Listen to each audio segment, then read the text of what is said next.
Bon dia, em dic Aitana Zamora Bové i avui us presentaré aquest treball titulat Ruta en veu de dona per descobrir la ciutat de Valls, Margarida Aritzeta, entre la realitat i la ficció.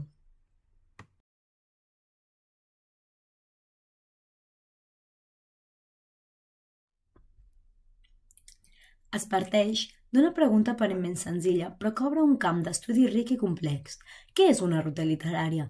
A partir d'aquesta qüestió inicial, la recerca s'endinsa en un àmbit cada vegada més present en la didàctica de la literatura i en la mediació cultural, on la literatura, el paisatge i la història es fonen per oferir al lector i al caminant una nova visió d'un espai conegut. La ruta literària per la ciutat de Valls, en aquest cas, es construeix a partir de la veu i l'obra de Margarida Aritzeta, escriptora vallenca que ha convertit sovint la seva ciutat natal en matèria narrativa i que permet establir un diàleg constant entre realitat i ficció. L'objectiu central del treball és dissenyar una proposta didàctica que permeti a l'alumnat de secundària descobrir Valls des de la mirada literària d'una autora de referència, però també aprofundir en la relació entre el territori i la creació literària, i fer-ho des d'una perspectiva que integri el component de gènere i patrimoni cultural. Es combina la reflexió teòrica sobre les rutes literàries amb l'elaboració pràctica d'un itinerari real que uneix el patrimoni històric de la ciutat amb el patrimoni immaterial que representa l'obra d'Aritzeta.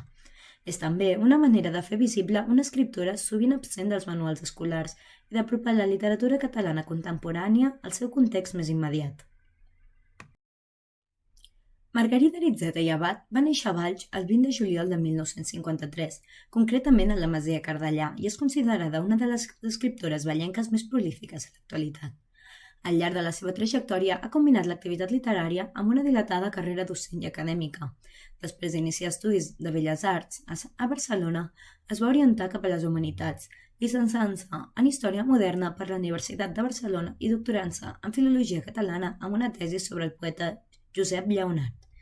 La seva vida professional ha transcorregut entre l'ensenyament secundari i la docència universitària, vinculant-se des del curs 1979-1980 a la que acabaria sent la Universitat Rovira i Virgili, impartint, a partir de 1992, teoria de la literatura i literatura comparada fins a la seva jubilació com a docent al curs 2017-2018. L'acte d'homenatge en les jornades Margarida Aritzeta organitzades per la Càtedra Baixeres al novembre de 2019. Aritzeta ha integrat la creació narrativa i la investigació sobre literatura local i topònims, manifestant un interès constant per la connexió entre paisatge i escriptura, una preocupació que ens concreta en estudis sobre Narcís Oller i en la seva implicació amb la Societat Narcís Oller, entitat a través de la qual ha participat en la difusió i senyalització de rutes i jornades dedicades a l'autor vallenc. Alhora, la seva trajectòria literària ha estat marcada per la diversitat genèrica, des de la narrativa curta i la novel·la, incloent-hi obres per a públic juvenil, fins a incursions en el gènere negre que ha cultivat tant en col·lectiu, des d'Ofèlia Dracs, com en solitari. Aquesta pluralitat ha contribuït a la seva consolidació com a autora de referència en la literatura catalana contemporània. Quant al reconeixement, Aritzeta ha publicat nombroses obres. La bibliografia recollida en aquesta ruta literària inclou títols des de Grafèmia fins a publicacions més recents com Les Dones del Llit 2024. I ha rebut premis i distincions diverses, premis de narrativa, de literatura juvenil en diferents moments de la seva carrera, reconeixements de l'Ajuntament de Valls i de la Generalitat de Catalunya, entre els quals la Creu Sant Jordi, així com nomenaments institucionals rellevants, entre ells el càrrec de degana de la Institució de les Lletres Catalanes, que posen en manifest la seva vàlua com a escriptora i com a crítica i divulgadora literària.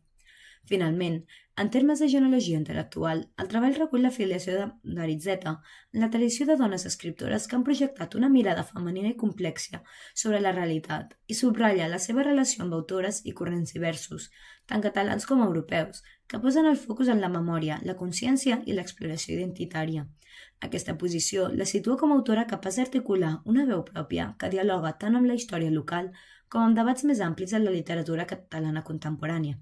Des de la Universitat Rovira i Virgili, juntament amb Montserrat Palau, han participat en la incitació de jornades sobre dones i literatura, unes jornades que han instigat a la conscienciació de la dona com un agent cultural important per la societat. S'ha dignificat la figura de l'escriptora i de la dona.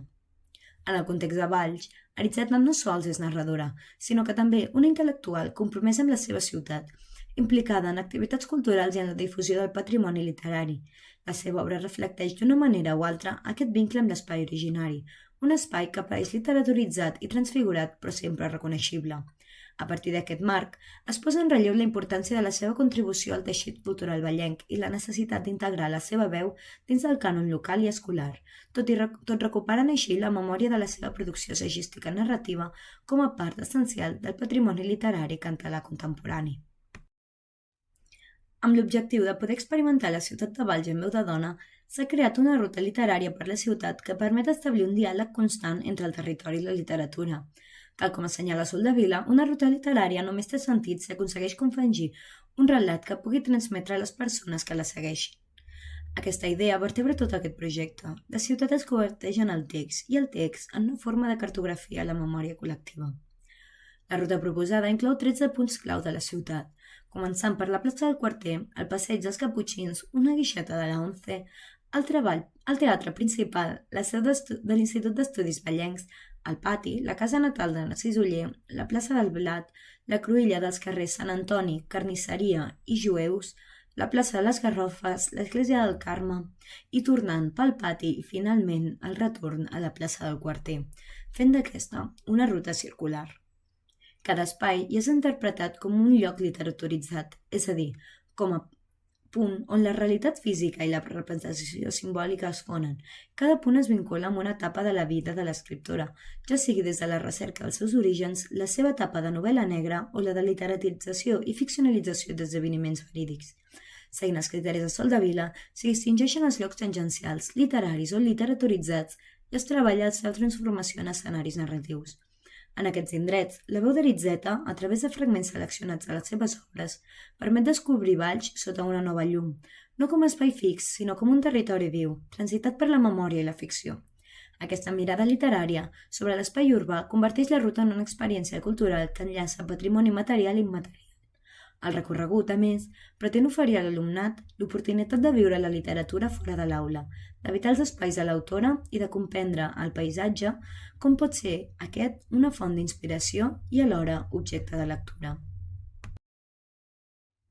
S'ha combinat la recerca teòrica amb la creació aplicada. En la primera part es defineixen les rutes literàries a partir de les aportacions de referents com Pere Quer, Fina Anglès, Maria Nunes, Alexandre Bataller o Carme Oriol. És que, tal com assenyala Bataller, una ruta literària és un itinerari que es fa en grup i que pot tindre motivacions didàctiques o culturals, però sempre amb l'objectiu de resseguir un element literari. És que aquest component didàctic és fonamental. Les rutes literàries es conceben com a eines pedagògiques que permeten a l'alumnat experimentar la literatura des d'una dimensió vivencial. Ramos i Prats subratllen que les rutes suposen el plantejament de reptes d'aprenentatge significatius que obliguen l'alumne a mobilitzar competències diverses des de l'aplicació lectora fins a la sensibilitat artística. Per això, el projecte inclou una proposta concreta per a l'aula, un dossier didàctic amb textos seleccionats, activitats de lectura i reflexió, i una posterior elaboració creativa. L'alumnat hi té un paper actiu, ja que participa en la lectura en veu alta, la dramatització i la creació de continguts audiovisuals. Com recorda Montserrat Bové, és important que els alumnes dramatitzen els textos perquè això afavoreix la implicació emocional i la comprensió literària. A més, s'hi proposa la incorporació de recursos digitals com codis QR o mapes interactius, seguint així l'estela de projectes com Rutic o Veus de Dona, per tal de millorar la vivència de la ruta i fer-la accessible en un públic més ampli. En tot cas, com recorda el mateix Bataller, res no pot substituir l'experiència humana d'anar amb un guia de carn i ossos. Així que la dimensió col·lectiva i vivencial continua sent el nucli del projecte. La ruta s'articula com a itinerari en veu de dona, que posa en valor no sols l'autora, sinó també les dones com a subjectes actius al relat literari històric de la ciutat. Un espai que fins ara només havia sigut conegut per autors com Narcís Oller, a qui Aritzeta ha estudiat durant molts anys, i és que Aritzeta construeix personatges femenins que desafien els rols tradicionals i reclamen el dret de la paraula i a l'espai. Aquesta veu literària femenina esdevé també una manera de reivindicar la presència de la dona en l'espai públic, tant en la ficció com la realitat urbana.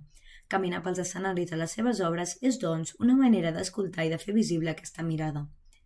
El recorregut per Valls es converteix en un homenatge a la genealogia femenina que ha configurat la identitat cultural de la ciutat, des de la recuperació d'espais invisibilitzats fins a la lectura simbòlica dels carrers i places.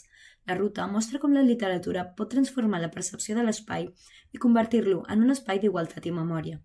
Aquest enfocament s'inscriu dins la tradició de rutes com les del Grup de Treball de Veus de Dona a Tarragona, que busquen fer emergir el relat femení des de les ciutats. En el cas d'Aritzeta, aquesta mirada no és només temàtica, sinó també estructural. La seva manera d'articular el relat, de situar les emocions i d'atorgar el valor a l'experiència quotidiana construeix, en si mateixa, una forma de resistència literària. La ruta literària Margarida Aritzeta entre la realitat i la ficció és molt més que un itinerari urbà. És un projecte que uneix recerca, didàctica i reivindicació cultural i que pretén convertir la literatura en una experiència compartida i significativa.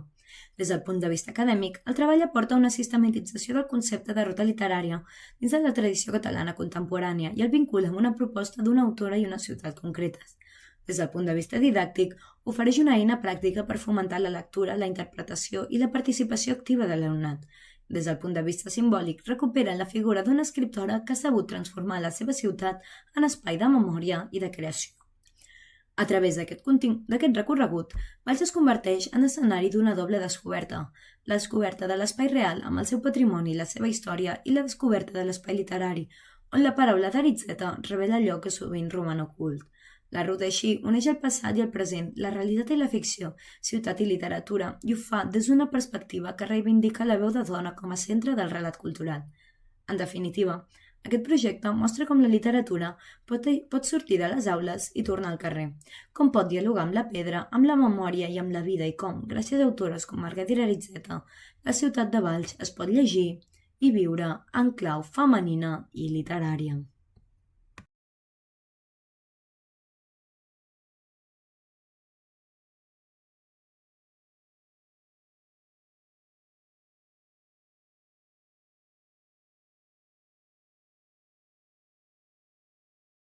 Fins aquí aquesta presentació. Moltes gràcies per la vostra atenció. Espero que els hagi agradat.